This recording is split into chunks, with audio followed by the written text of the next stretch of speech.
welcome everybody. It's your boy Rafaelito here with Mr. Doctor, pardon me, Mr. Hello, what am Dr. Robert Glover, author of No More Mr. Nice Guy. How are you, Roberto? How you doing today? I'm fantastic. It reminds me of when my wife, who's Mexican, so speaks Spanish, when she calls me Mr. Control. I go, Mr. no, it's Doctor Control. Um, Control, as in you're the control. controlling. Okay. Oh, I've never been accused of being controlling No. before. So when somebody calls me Mister, I get controlling. Man, it's Doctor. You better get that right. So it's my wife actually calls me Doctor Glover as just Oh, does she? nickname. She does. Glover. Okay. Doctor Glover. My So I don't know if I told you this or not. My mother is Spanish. She's from Spain. So my whole life I've been Rafaelito. So Rafaelito. Well, Rafaelito. but Lupita, my wife, will not let people call me Roberto. It's so much easier. If I go to a Starbucks down here and tell them my name's Robert, they go, Robin? I've had Robin written on so many cups. Why Robin seems easier than Robert, I don't know. And so I'll go, it's Roberto. Oh, Roberto, they get that. But my wife goes, I married an American. I didn't marry a Mexican. My husband's name is Robert. It's not Roberto. Okay, I like it. She that's sticks up fine, for dear. you. That's Very fine. good. Very good. I think she's sticking up for the fact that she married an American. She So has to just show she that goes, off. okay. So anyway, I know this was really what we got online to Yeah, talk that's about right. today, It, but it began with the whole control thing. yeah, well, Kind of. for those that don't know who the heck this gentleman is, this is Dr. Robert Glover, author of No More Mr. Nice Guy, which may be one of, if not the most popular, best-selling, however you want to put it, self-help books for men, which dates back over 20 years ago when it was first published, if I am correct. We've Okay, been very out good. around 25 years now. Wow. And you have inspired all kinds of folks to get into the world of doing men's work. Myself, you're a huge inspiration for myself. And I got to say kudos to you that when I first started this years ago, I sent emails to all the big names saying I would love to talk to you, chat with you, whatever it may be. And like a lot of nothing, occasional, hey, buzz off or no, I'm not interested. It took a few emails to you because you're a busy dude, but eventually Dr. Robert Glover said, yes, I would love to chat. And you and I have chatted via the podcast, I don't know, two, three, four times now. This is our Yeah, first live stream together. We've done a live event together in Austin, we have. Texas. So it's been a good friendship and, oh, what's the word I'm looking for? Partnership, if you will. And we've Yeah, helped each other out as much as we can. And so I just want to say thank you to you. And it's been you're a real welcome. pleasure getting to know you and work with you. And it was one of the And, biggest names in the biz. So thank you. and a rule of thumb, maybe for people who identify as nice guys, who we don't want to impose on people, and we think, who am I? Ask. It doesn't hurt to ask. You and I were chatting about that before we got on about different people we'd like to have on our programs to interview and reaching out. Sometimes they don't get back, and we go, oh, maybe they're just got busy and it just went down their email inbox. Ask. So yeah, it doesn't hurt to ask. The worst answer you can get told is no. One of my positive slash negative quirks, personality quirks of myself over the years is that maybe I don't have enough of and this has worked in my favor, by the way. Oh, I don't know how to say this. I am not above, like, if I'm in the elevator with the CEO of the giant company that I'm working for, I'm not above going, hey, Bob, I'm Ralph. How are you? Very nice to meet you. And people are like, do you realize who that is? That's CEO so and so, Ralph. You don't just go up to him and shake his hand and say, "Hey, Bob." I'm like, "Oh, well, pardon me, I didn't know." He was off limits. So I take that energy out to, I've emailed all the big shots in this world and just say, I'm Ralph. This is who I am. You want to talk?" And I'm not like saying, "Oh, they would never reply to me." They may, Dr. Yeah. Robert Glover. So what's to be, what's the big And deal? if you want to take this a step further, it's even bolder when you're standing next to them in the urinal in the public restroom. You say, Bob, No, how's it hanging? there's, I'm actually a big fan of chatting in the urinal. are you? Well, I know that's one of us. Okay. it's almost as off limits though as chatting in elevators with strangers. But I'm also a big fan of chatting in elevators. I'll do If the you get right. elevator thing. I will Yeah. draw the line at when genitals are involved. I will. Well, usually there's a little partition in between, So yeah, Yo, unless you're in Japan, you and I were talking. I just got back from Japan. Their public restrooms don't tend to have those things in between the urinals. But I tell you what, if you've been to Japan, they've got the best toilets. That's the thing I miss most about coming back. The electronic Mm, toilets, the lid automatically lifts, the light comes on, the toilet seat warms, a light comes on down above the water, sprays a little bit on the water, flushes automatically, puts the lid back down, and we won't even go into all the options that are on the little device next to the wall that are all in Japanese, but they have some illustrations so that's good. you Yeah. know where the water's going to squirt, and maybe with, but yeah, these are even in public restrooms. These toilets are fucking Wow. amazing. So it's kind of like, how can you not talk to the person next to you while standing at these magical electronic urinals? It's just like, I mean, why wouldn't you? It's urinal talk, ladies and gentlemen, with Dr. Robert Glover. There you go. You knew we got on you knew you kept persisting to talk to me for a reason, right? So we could chat about, Oh, I could talk urinals. urinals all day long. Hey, speaking of, the worst is the trough. The pee trough. Oh yeah, Like at some ballparks, like Wrigley Field is famous. They have the big yeah, yeah. pee trough and stuff. That's just animals just standing around Well, the trough. I hate it though when they pile it full of ice. I guess Yeah, what maybe is that? that I guess keeps. to cut down on the splashing, or I don't. I guess, but it kind of gets cold though. Depending on. Yeah. it's pretty good. You brought the trough up, man. You That's good cheated stuff. up. That's good. Yeah, I know. Cold. Anywho, we got Justin saying hello. Well, hello, Justin. Guys, we got Dr. Robert Glover here with us today. Always takes a bit for folks to see that we are online and we are live, and then the questions should start rolling in. We got Dr. Glover here for the next 45 minutes or so. Um, Brought Dr. Glover here to say hello and howdy, take questions from everybody. He was kind enough to take time out of his very busy day. So thank you once again, Dr. Glover. And we have a bit of an announcement. I've already made officially the announcement to folks, but we can say it here again today that we talked about an event that you and I did 3 years ago now at Austin, Texas. Has it been that long? Maybe longer? It might have been coming 4? up on 3 years. Okay, I three think I years think now. 3 years Okay. maybe. Because you did New Orleans, and then I think you did another kind of Las smaller. Vegas. Okay, so it's probably been Las 3 years Vegas, New ago. Orleans, and now we got one coming up here in South Carolina here in a few weeks. Okay. That one sold out pretty fast, but we are announcing in 2026 we have an event coming up, BroFest. You can go to brofest2026.com and sign up. It's going to be in Louisville, Kentucky in 2026, March 27, 28. Sign up brofest2026.com, and this young man here will be joining us for the weekend. He's going to hang out, have fun, do a little presentation, take questions, all that fun stuff, along with myself, a couple other special guests, including Lauren the Dadvocate, who's really huge here on Facebook and YouTube where you guys are watching this. So if you ever want to meet Lauren the Dadvocate, Dr. Robert Glover, join us, BroFest 2026. And thank you again, Yeah. Dr. Glover, for joining us. I'm excited because I've never been to Kentucky. You I've been haven't? Oh, I've, wow. I'll have I've to show been you around. close enough. I lived in Memphis, Tennessee, and I've got a cousin in the central part of Tennessee. So, but I've never been up to Kentucky. And I had to laugh that you know this. I shot a promo video for BroFest yesterday, and it's good that I'm going to make a trip to Kentucky because I don't know where anything is, but I got the city wrong in the video. And then you rub back to the video's great, Robert, but it's in Louisville, Louisville, not uh, Lexington. not Yes. Lexington. I mean, they're both L words in Kentucky. How many L cities, could there be in Kentucky? And ironically, you picked the rival city to Louisville because there's a big Oh, you collegiate guys have a basketball. rivalry? Oh, okay, Yeah, yeah. Louisville Lexington is a that's big no-no. Yeah, okay. So yeah. you're a UK guy. No, no. I'm a University of Louisville guy. Oh, Lexington is the okay. University of Kentucky. Yeah. Okay, you're not a UK guy. No. Well, they're a bunch of cheaters anyway. Why Yeah, would exactly, you know? exactly. Yeah, Goes without saying.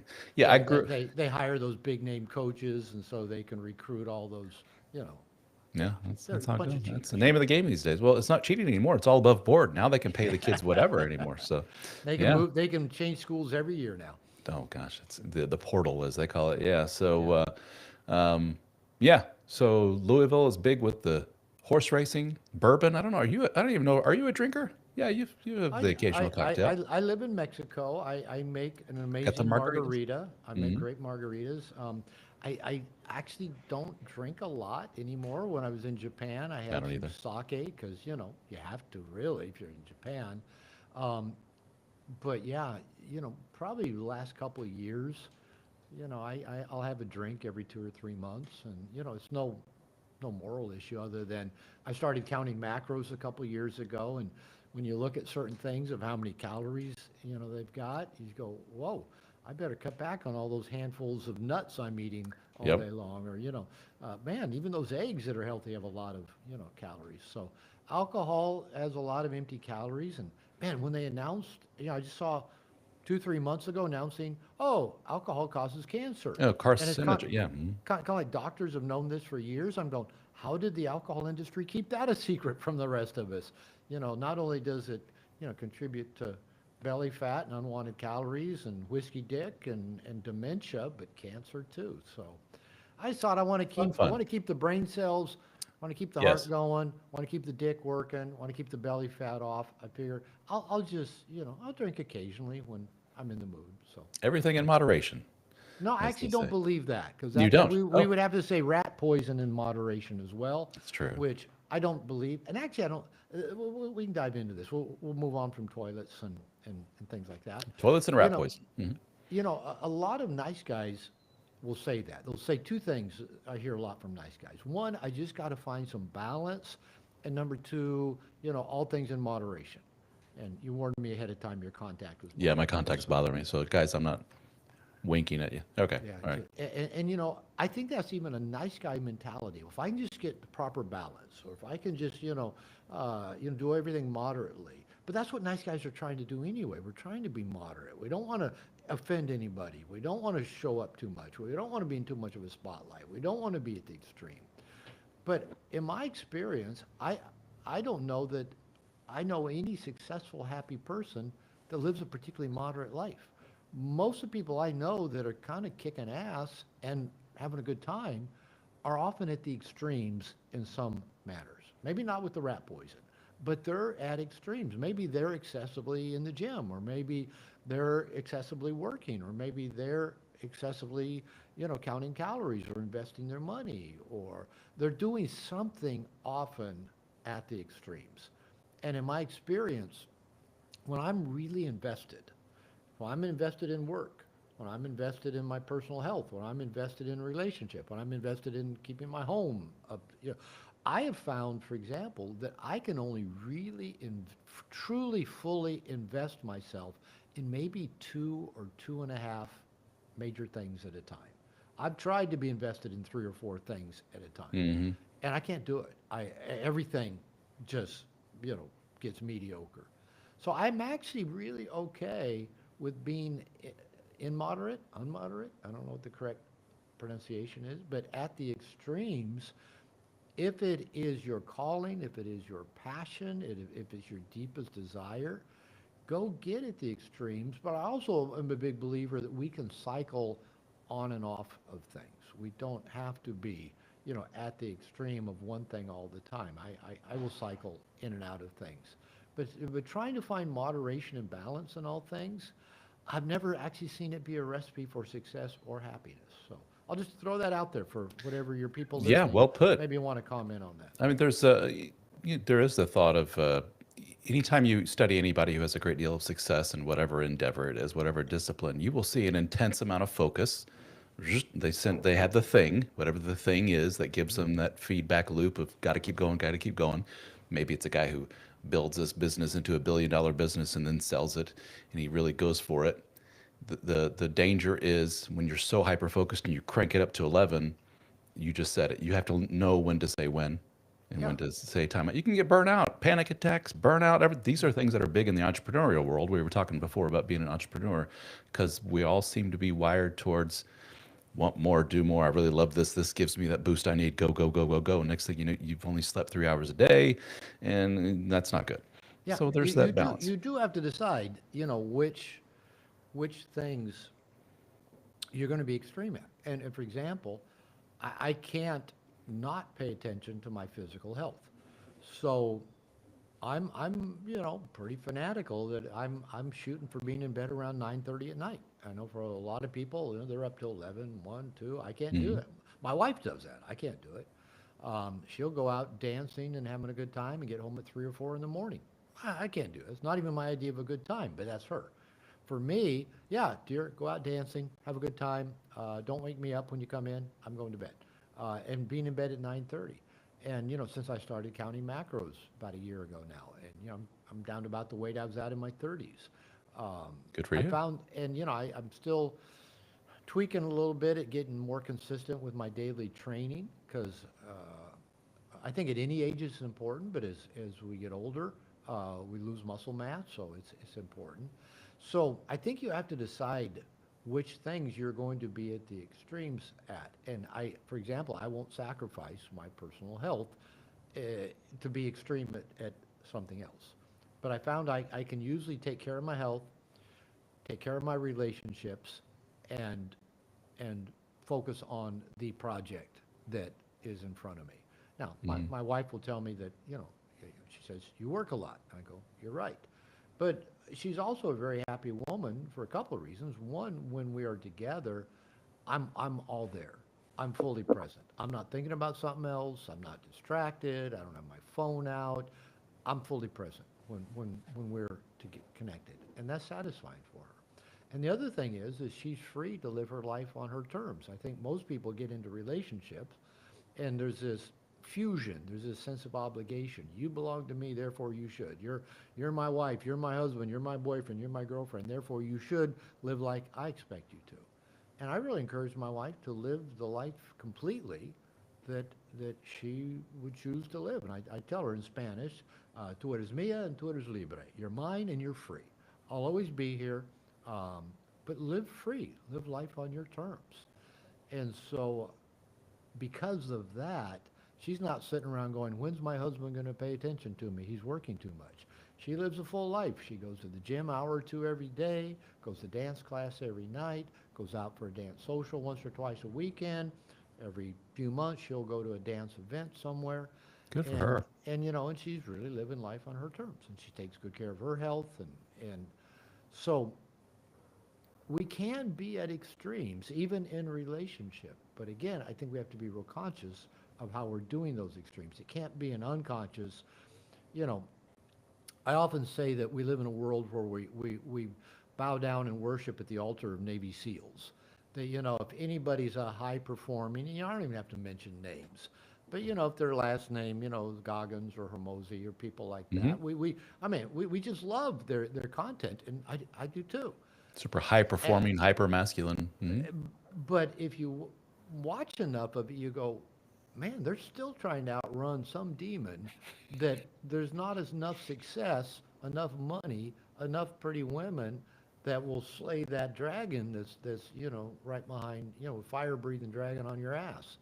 So I don't think just being at the extremes for the sake of being extreme. I don't think just working a lot for the sake of working a lot. I don't think just going to the gym for multiple hours a day just for, there is diminishing returns. But if we're trying to outrun our demons, those fire breathing dragons, sense of toxic shame, not good enough, Mm. uh, imposter syndrome, you can't live at a far enough extreme to outrace those demons. So I'm also a big fan of let's deal with our demons. Let's deal with what's ever in our past, whatever made us feel not good enough that we have to overcompensate for. Because living at those extremes, I'm not sure serves us. But again, just my opinion. So again, Very good. to summarize, I'm okay with living at the extremes, but do it very consciously in a very mindful kind of way. Very good. We got Brian here. Says hello from Nashville. Well, hello, Brian. He says he's a recovering nice guy. Glad to see two of my favorite resources chatting together live. Well, very good. Thank you, Brian. Hey, Appreciate that. Brian. We got Mike from the UK saying hello. And then we have Mr. Fight for a Better Now on YouTube. He's a regular on here. He says, I read your book and was wondering, um, are covert contracts is what he Yeah. means to say. Are covert contracts formed from the expectation of reciprocation unfulfilled? Yeah, good question. I'll go into that one. He, Okay. he may be a little backstory. When No More Mr. Nice Guy came out as an ebook around 2000 and in print 2003, it also came out as an Audible version. And I asked to read it, but the company that gave us the contract had a professional voice read No More Mr. Nice Guy. And he had a little bit of a British accent. And people would complain. They said, Robert, how come you didn't read the book? I said, I didn't get paid to do it. And he said, this guy says covered contracts instead of covert contracts.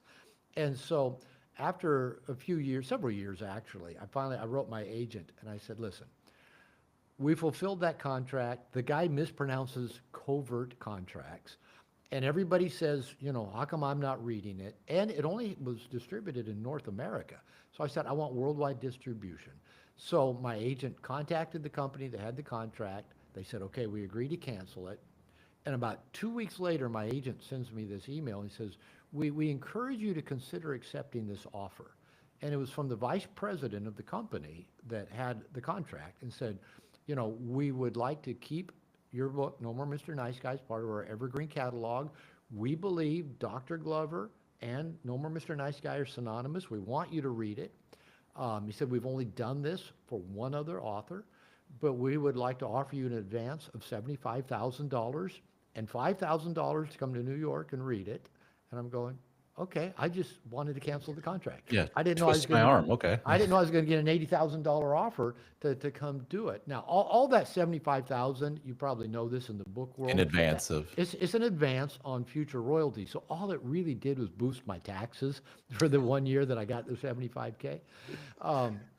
But he said covered contract. So the covert contract, it basically is this. And nice guys tend to operate by three primary covert contracts. They're covert because they're hidden. They're unconscious, often from the nice guy himself, but surely from everybody else, whether it's a partner, a friend, business, God, whoever. The contract is secret, is hidden. And the three covert contracts of nice guys, number one, is that if I'm a good guy, I will be liked and loved, universally. And the woman I desire or the person I desire will desire me back because I'm a good guy, right? Covert contract number two, they're all if-then propositions, and they're all subtly, at least, manipulative. Covert contract number two is that if I meet your needs without you having to ask, then you will meet my needs without me having to ask. So I think if I read your mind and do nice things for you, you'll appreciate me and you'll give back to me. Even if you don't give back in a completely unilateral, reciprocal way, you'll at least appreciate the hell out of me for all the nice things I've done for you. Now, unfortunately, this model doesn't work for many reasons. Covert contract number three, that if I do everything right, then I will have a smooth, problem-free world. And this is kind of the I don't want to grow up Peter Pan-ish view of nice guys who want to just hang out in the nursery. I'm a good guy. Everything should go my way. Nothing should ever go wrong. Now, responding, back to the question, I heard a quote from Neil Strauss that I absolutely love. And he says, unexpressed expectations are premeditated resentments. That's covert contracts. I have this premeditated, unexpressed expectation to you, and I am going to resent you because you're not going to know what my expectations were, and therefore you'll never fulfill them, okay? Add to that we nice guys are terrible receivers. We don't typically let people give to us, all the while thinking they should. How come they don't give to me more? So, yeah, the question is really a great question. And again, I love tacking that Neil Strauss quote onto the whole covert contract dynamic of unexpressed expectations are premeditated resentments, because that is what happens. Nice guys tend to get very resentful and frustrated and even rageful. I know those don't sound like nice qualities, Yeah. but they're very common nice guy traits because we are living with our covert contracts, and the world, God, people, are not living up to our expectations. And so as typical nice guy behavior, we just double down and do more of what's not working. We give more, we try harder, and we keep getting more and more resentful, frustrated, rageful even, which always comes out as either withdrawal, passive aggressiveness, which is an indirect expression of anger, or even something my second wife used to refer to as victim pukes, where something would build up so long, we nice guys rehearse these little dialogues in our head, things we want to say to people that we never get around to saying. And you know you're living in covert contracts when you are feeling frustrated and resentful, even rageful, and when you are rehearsing these conversations where you want to let people have it for how, they're not living up to their reciprocal, expectation for everything that you've done. And then with the victim puke, all of those come out. Little straw breaks the camel's back, and it's ugly. It's not nice. And Hmm. I remember my ex, after the dust would settle and the puke would get cleaned off the walls from me vomiting out all my resentments. She'd say, "How long that been bothering you?" I go, "I don't know, 6 months maybe." She goes, "Never crossed your mind to just bring it up?" No, actually, I never. I rehearsed it a lot, but I never thought I'd actually say it to you because I thought it'd piss you off if I brought it up. She said, "So you think this method's better?" Hmm. No, I can see the flaws in it, but I just didn't have one that I thought would be more effective. So that is those premeditated resentments and the not so nice behavior that can follow from nice guys when they're living in their covert contracts.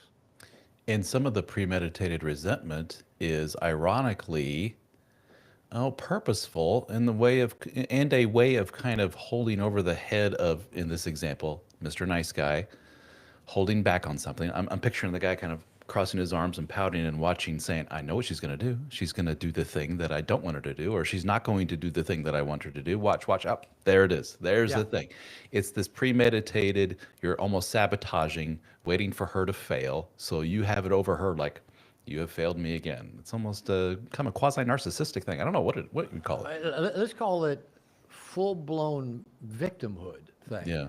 And there is a seductive energy, maybe even dopamine payoffs for being for feeling Hmm. victimized, whether you're a victim or not. Well, we probably all have had a pity party or two where we just wallowed in our mistreatment and how bad how mean people were or how unkind or uncaring or this or that. There is some emotional payoff. I think there's actually an evolutionary payoff for feeling victimized. Um, and once we get into that place, well, I've done this and they haven't done that, or they didn't appreciate me, or they keep doing this and it's not fair, and we just go deeper and deeper, into that whole victim state. Um, and I tell you what, yeah, when you are in that victim mentality, you'll see all around you proof and evidence to support your belief that you truly are a victim. I mean, confirmation bias will really look. There's another example. There's another example, and that this may be just towards an individual, might be a parent, it might be a sibling, it might be a boyfriend or girlfriend, a spouse, a coworker, a best friend.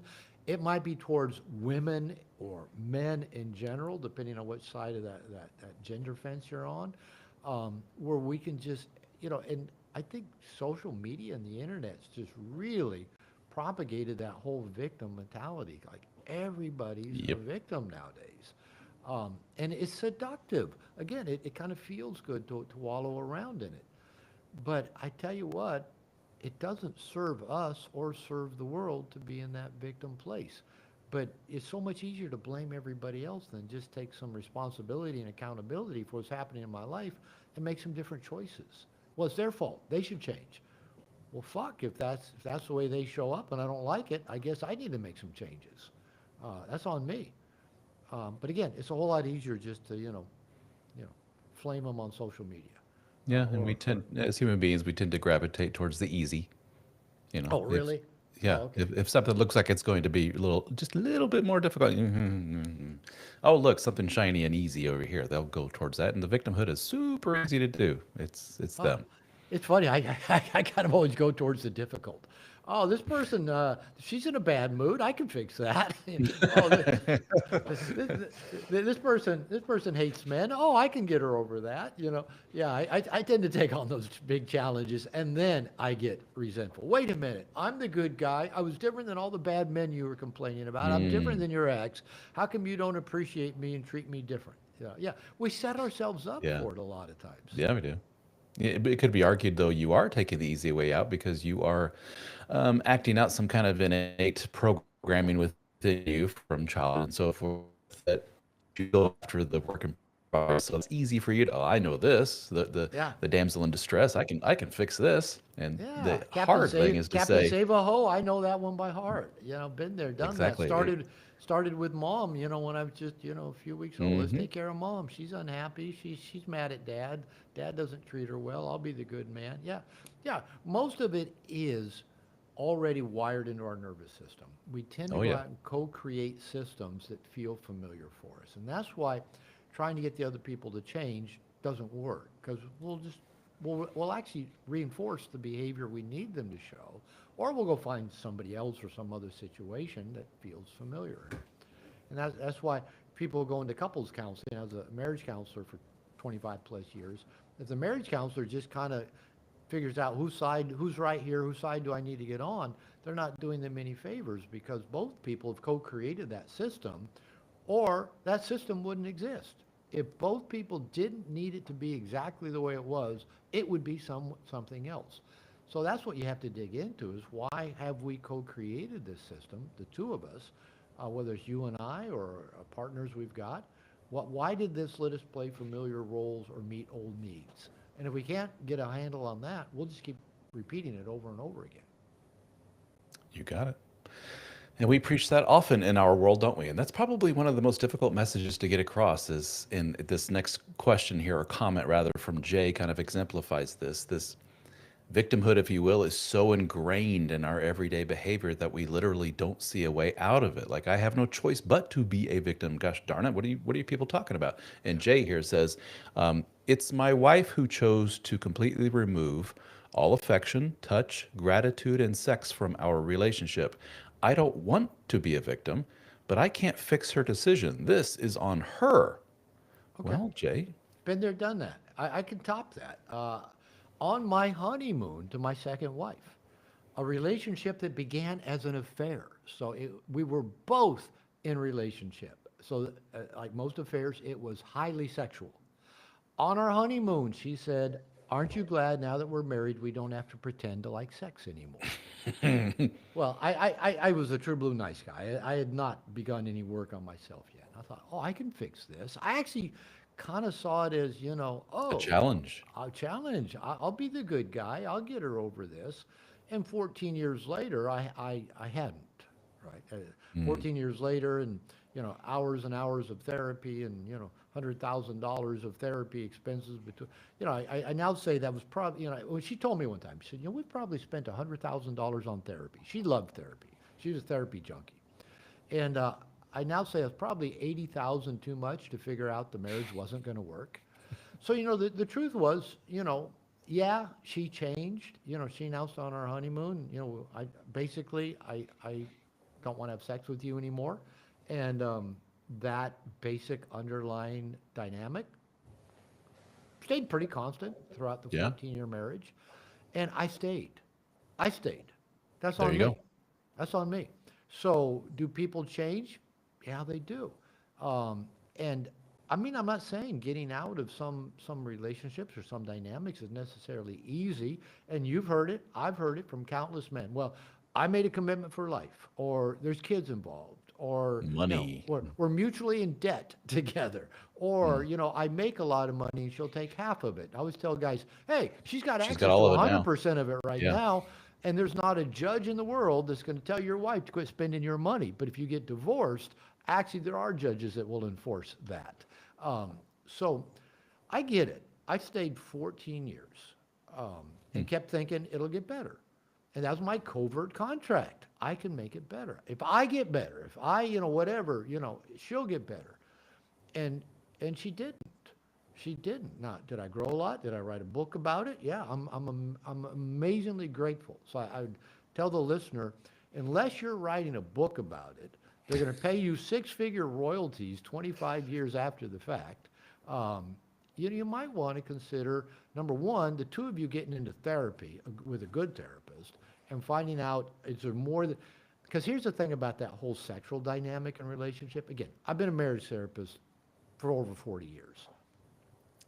There's never just one simple little tweak that unravels this sexual dynamic in No. a relationship. You know that. Mm-mm. It's too simplistic to think, well, it's just this or that. It can be so many things. It can be childhood sexual abuse. It can be other traumas. It can be um, just a repeated, you know, one person letting the other person down and not following through and not keeping their commitments. It could be that one person is trying to get all their needs met through sex, and they're in an empty bucket walking around trying to hook that up to their partner, and the partner's going like that. It could be one of them's a clumsy lover. One of them just sucks in bed, and the other one doesn't want to do that. Sucks in a bad way in bed. It could be so many things, and it's never just one thing. And so to say, well, here's the fix to it, you know that. There's no easy answers. But number one, get into therapy and find out, is there some things that can be addressed and dealt with? And then number two, if it can't be, decide if you're going to stay. And if you stay, you quit complaining. You accept Mm. it is what it is. Or do you need to go? And if you go without resentment. But that's what mature people do. But again, I was not one of those mature people for a Yep. long time. I stayed, I was a victim, I complained, hoped it would get better. I have a little quote I used to keep on my refrigerator, said, hope keeps all suffering in place. So hoping they're going to change or get better, nothing to bank on there. It just That's a good one. keep you suffering, keep you in a resentment. But again, Hmm. it's so seductive to be in that victim place. You know, oh, it's bait and switch. She changed the terms. I'm helpless. No, we're not. No, we're not. Yeah, with your situation, 14 years before the divorce, you could have very well said, "Oh, that's not good, sweetie. We need to talk about this. Maybe this was a big mistake. Maybe we should talk to somebody about annulment or something, because we're obviously in two different, got two If different I'd actually ideas." been assertive, you know, and again, going back to Exactly. what's easy, I was already in that mindset of how do I fix an Yeah, unhappy this woman? is, I knew she was an unhappy woman already. I already knew all the problems she had in her marriage because she was married yeah. when we met. And that appeals a great deal to the whole male sentiment of life tests you. Life throws a lot of tests at you, and you're a man, and you overcome them. You're like, I got this, and you put on your work boots, and you get to work, and you overcome them. And that was one such test.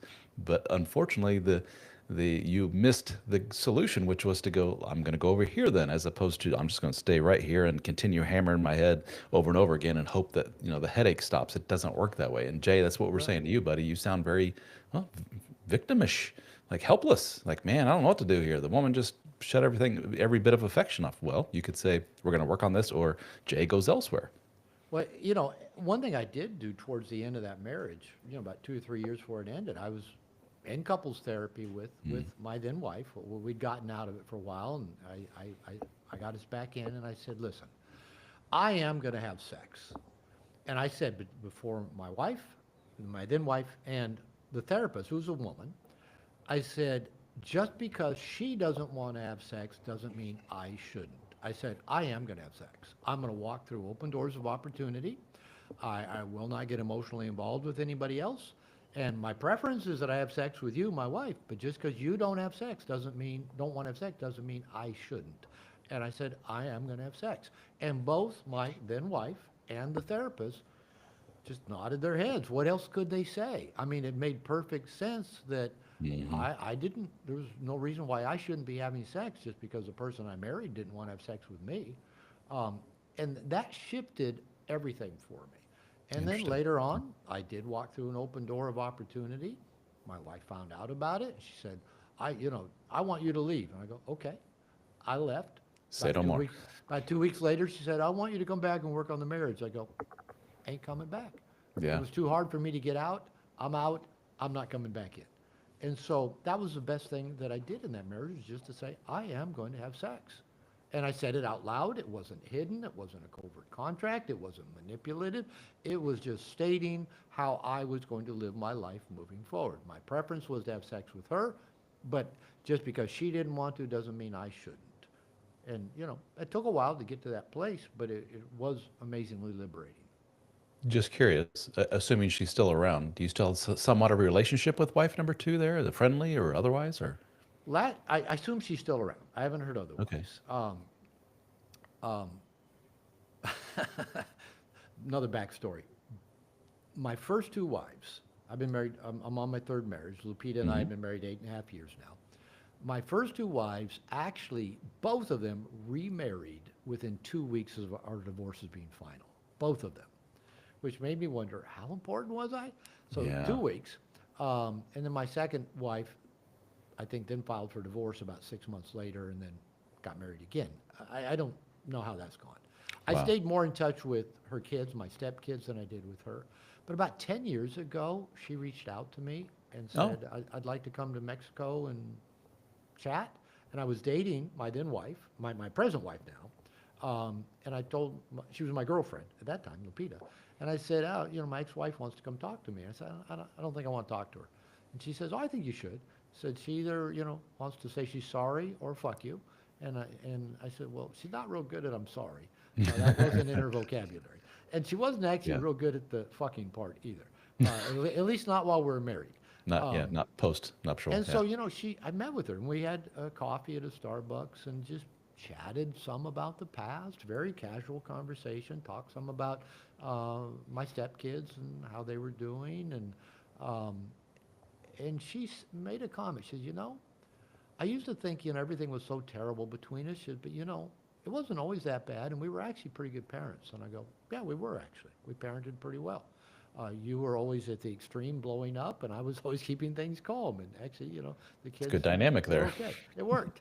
Um, but we actually were on the same page with how to parent. So that was the last conversation I had about 10 years Hmm. ago. And it was very calm, casual conversation that didn't involve any apologies or any fucking.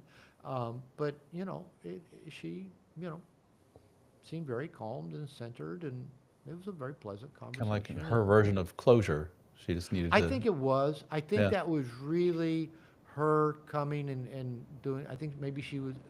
I'm just projecting that maybe she was doing some of her own work to clear up things from her past, and I think that's probably all it was. And I was fine with that. And And uh, I think she exemplifies something that we see often in our world with the dead bedroom stuff and the nice guy thing is that there are some people, not just women, says this isn't a gendered thing.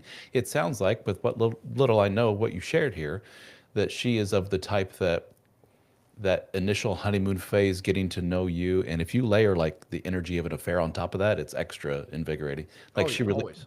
she really thrives in that sexually. And She did. as soon as it becomes real and for sure, and like we're getting married, you and I, this is a safe, secure thing, that just shuts down. It's like, all the oomph is gone now. And You, we you have know, we know a lot of people like that. without going too deep, because I don't know. My one takeaway after that relationship was that I think due to trauma, again, I don't want to throw her Mm, under a bus in a public way. I think she was wired that she could only have sex with people she wasn't supposed to. And once she got that's into a a good way to put it. committed Yeah. relationship where now there was an expectation of her of sex, I think that brought up old trauma that just shut her down. Um, so anyway, without going, too far in the deep, and I'll just say again, I'm actually very grateful for that relationship. I was gonna Grew a say lot. she was integral to your development. Yeah, Yeah. grew a lot. I wrote a book, um, and I'm grateful for where I sit today. And she was an important part of my life journey. So I have no resentments, no negativity towards her. I wish her only well, and I believe she knows that. Hmm. And so I'm grateful. She's on my gratitude list, as my first wife is as well. She's the mother of my son, and I'm grateful for Hmm. both of them. I made plenty of mistakes in both of those relationships. I bear plenty of the blame for what didn't work, but I grew tremendous amount from both of them. So I'm grateful Yeah. for that. What more can you ask? If you can, unfortunately, there's a lot of pain involved, but such is life. It's not all rainbow and sunshine. Sometimes you got Yeah. to learn the hard way and go Well, through hell, right? I tell people I had a PhD in marriage and family therapy at 29 years old, but I've still bumbled my way through every Sure. relationship because number one, they're not part of human DNA. Pair bonded, sexually exclusive relationships with a member of the opposite sex that last a lifetime, our human ancestors never did that. That's why And it's when such a struggle. we've been Hmm. trying to do it for about 10,000 years once we quit being tribal and decided to move to what's called an ownership mentality, or often called the patriarchy. Um, it hasn't worked.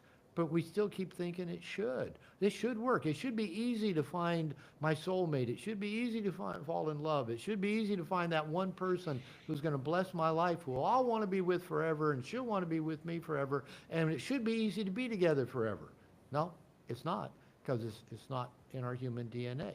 Now, Mhm. if we do it consciously, I'm actually a big fan of relationships. Even though I bumble my way through them, I keep learning a lot. I love David Snarches, who wrote Passionate Marriage. I love his phrase of calling conscious relationships powerful personal growth machines. Mm. I think whatever our human mind thinks the opposite sex is going to do for us is typically wrong.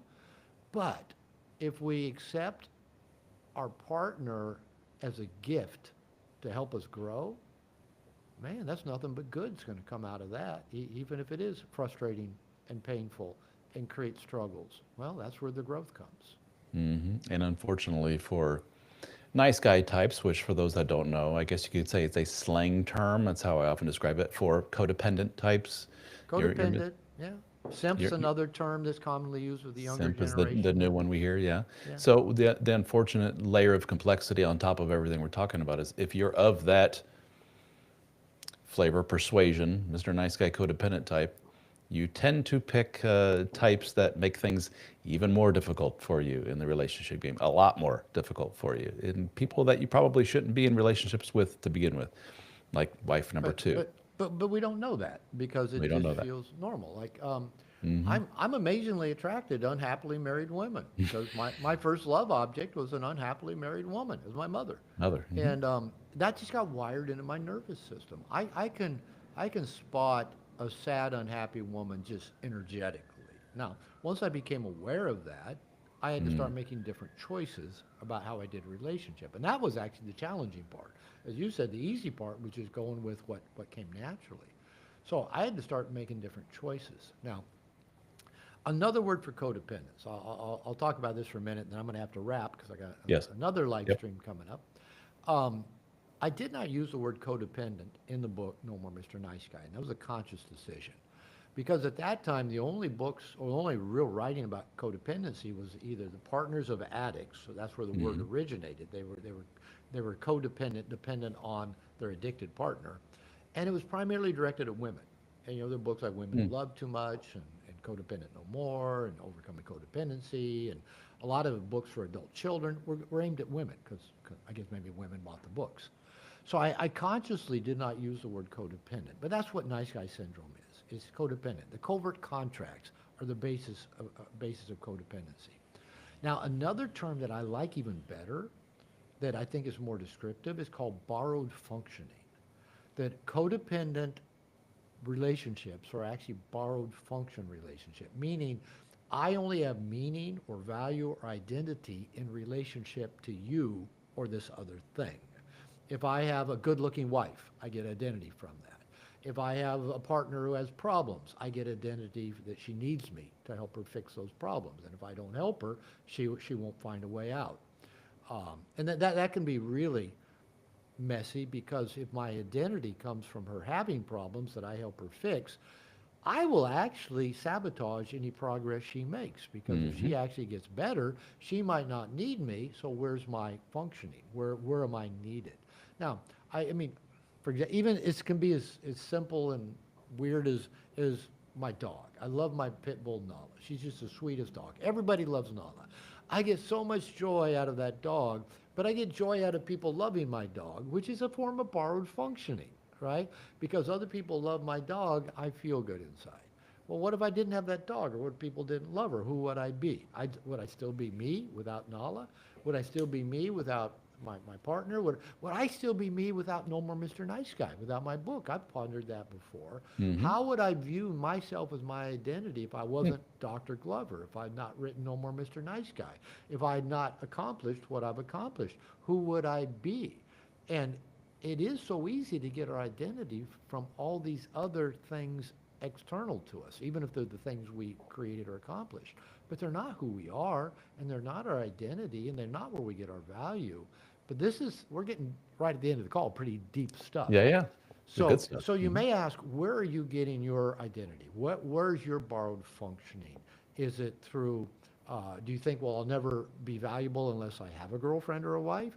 Or my wife isn't attractive enough, or my job isn't good enough, or I'm not in good enough shape, or I'm not good looking enough, or I'm not tall enough, or what are these things that we think define us, for good or for bad, that truly have nothing to do with who we are as a human Mm. being, have nothing to do with our true essence that existed before birth, that's existed through life, that will exist when we're dead and gone. Who are we really? And when we start digging down into that deep work, we can start kind of cleaning up some of this borrowed functioning codependent relationships we have in our Very good. Wow. A lot of perfect ending. You've done this a few times. life. I get asked every now and then about nice guy syndrome. This, hey, a total separate question. Do you ever get tired of this? I haven't yet. I haven't Wow. yet. That says a lot.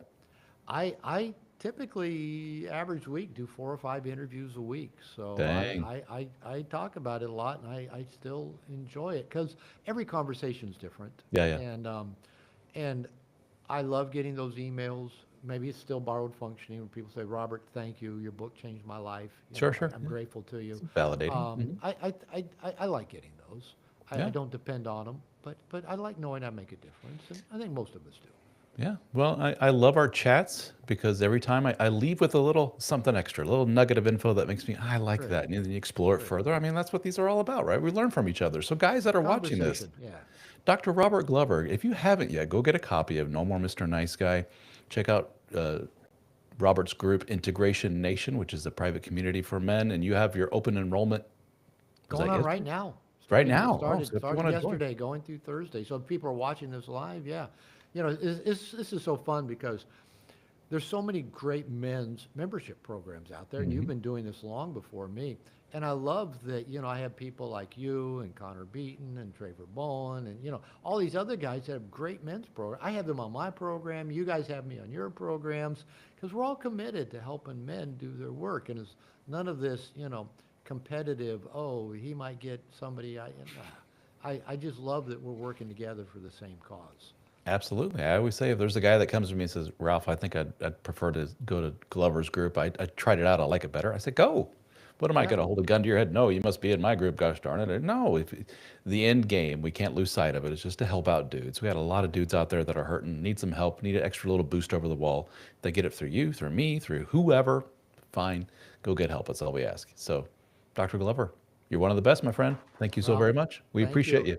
And All I'm right. looking forward to Brofest. Louisville, Louisville, right? Kentucky, or Louisville, as they say locally, Louisville, because Louisville. Yeah, Louisville, yeah. So it's yeah. Kentucky, So I Louisville, I Kentucky. lived in the South for 11 years, so I picked up some of that. You know, Like it's not New Orleans, it's New Orleans. New Orleans or New New Orleans, Orleans. yeah, Yeah, yeah. Louisville. Brofest2026.com. Check it out, guys. All right, Boom. Dr. Robert Glover, thank you so very much. Ralph, always good to talk to you. Always good talking to you. Thank you. All right. I'm close. 99% it says.